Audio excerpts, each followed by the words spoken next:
Halo semua, selamat datang kembali di channel YouTube Catatan Mentor ASN.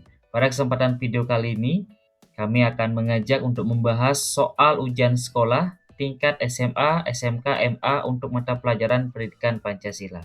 Seperti apa soal ujian sekolah untuk tingkat SMA, SMK untuk mata pelajaran pendidikan Pancasila?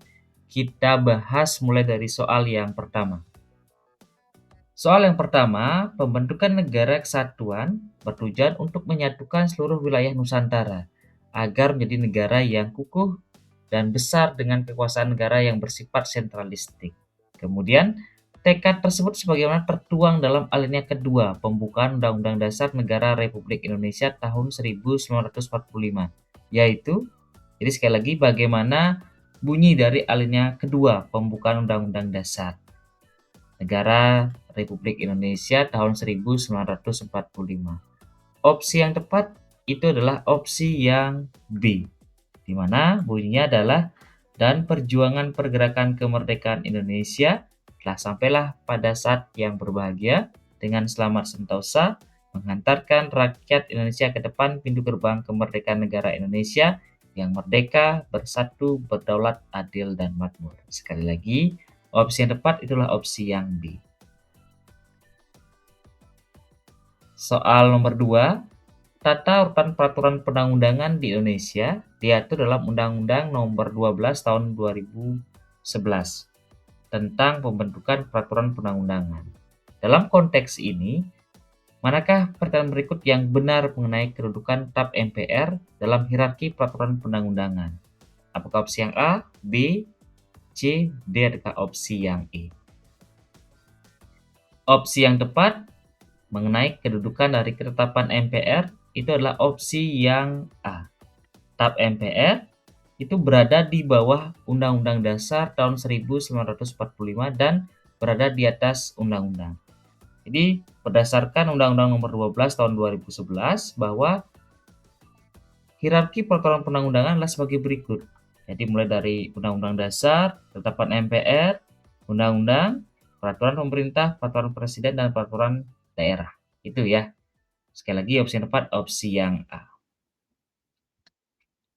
Soal nomor 3, konflik antar kelompok atau golongan, baik perbedaan pendapat dalam masalah politik maupun akibat masalah SARA, terutama yang berbau agama, tidak sesuai dengan jiwa dan semangat perjuangan bangsa Indonesia.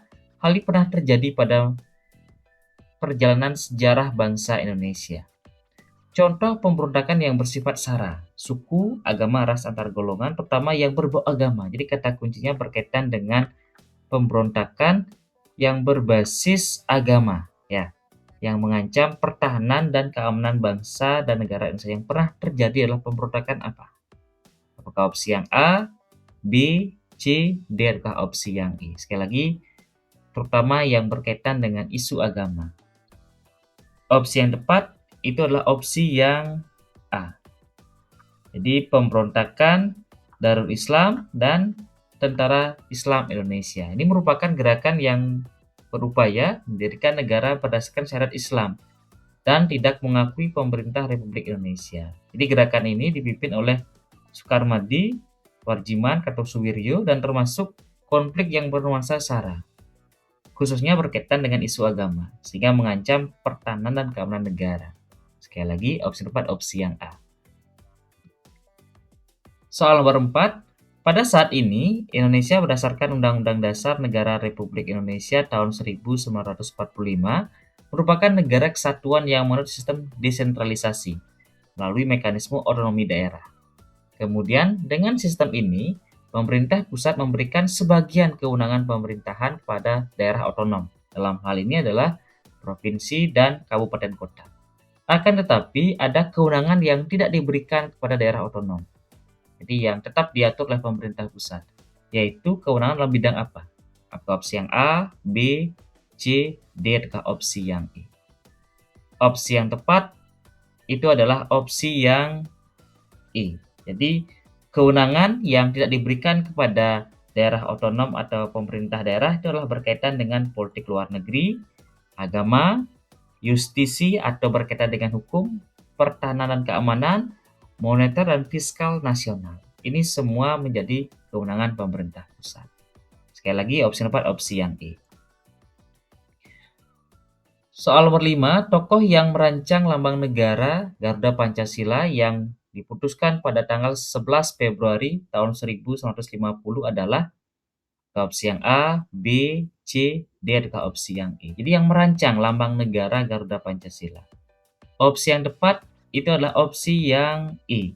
Jadi Sultan Hamid II. Jadi perancang lambang negara Garuda Pancasila itu nama tokohnya adalah Sultan Hamid II. Seorang tokoh dari Pontianak.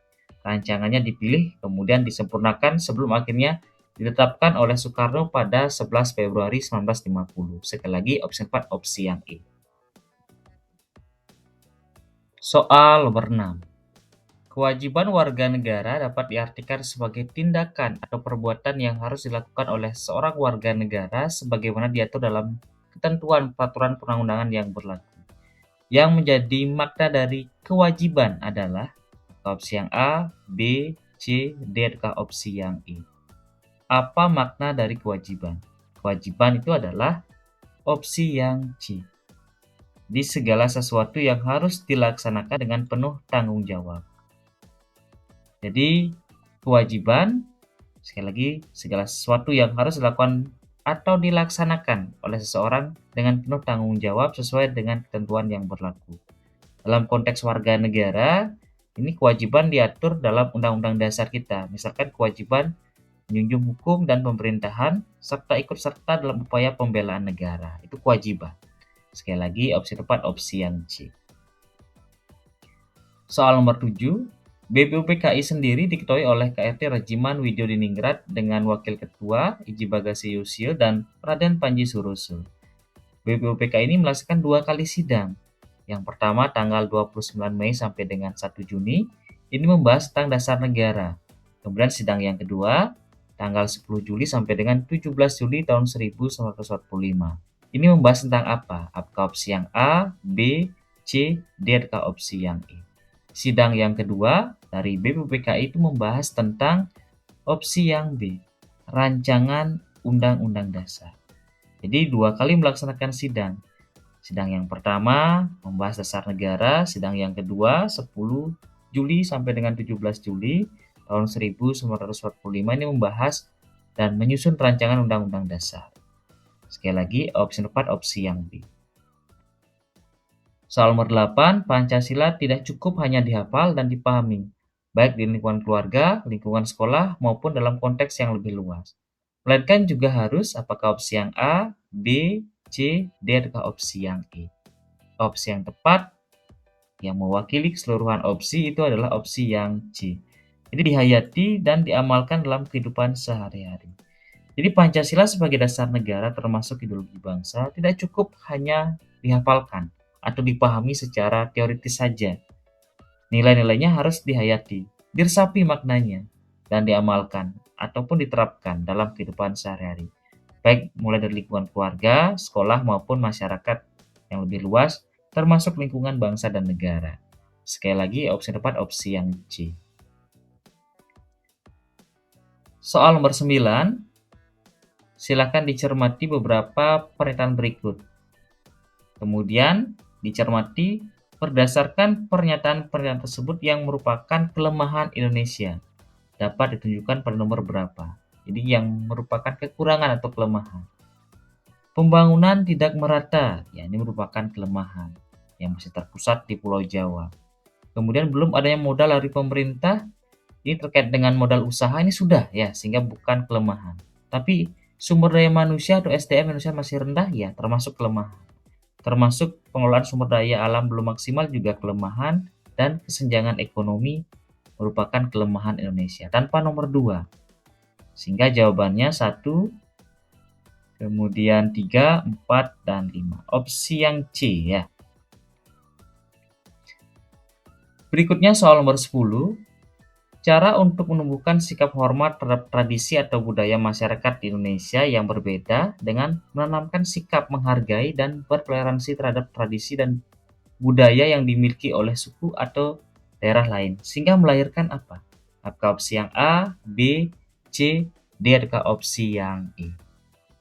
Opsi yang tepat itu adalah opsi yang B. Jadi melahirkan keharmonisan demi keutuhan bangsa dan negara yang berbineka tunggal ika. Opsi yang B ya. Di mana menumbuhkan sikap hormat, menghargai, dan bertoleransi terhadap tradisi, serta budaya suku atau daerah lain akan melahirkan keharmonisan dalam kehidupan bermasyarakat. Sikap ini penting untuk menjaga keutuhan bangsa yang majemuk sesuai dengan semboyan Bhinneka Tunggal Ika yang berbeda-beda tetapi tetap satu. Sekali lagi, opsi yang tepat opsi yang B. Itu tadi 10 soal ujian sekolah pendidikan Pancasila. Sekali lagi tetap dukung channel YouTube ini agar terus berkembang dengan cara klik tombol subscribe, aktifkan juga notifikasi loncengnya. Jangan juga lupakan like, kemudian share sehingga banyak yang mendapatkan manfaat dari video yang kami bagikan. Tetap semangat belajar, sampai berjumpa di video kami berikutnya. Terima kasih.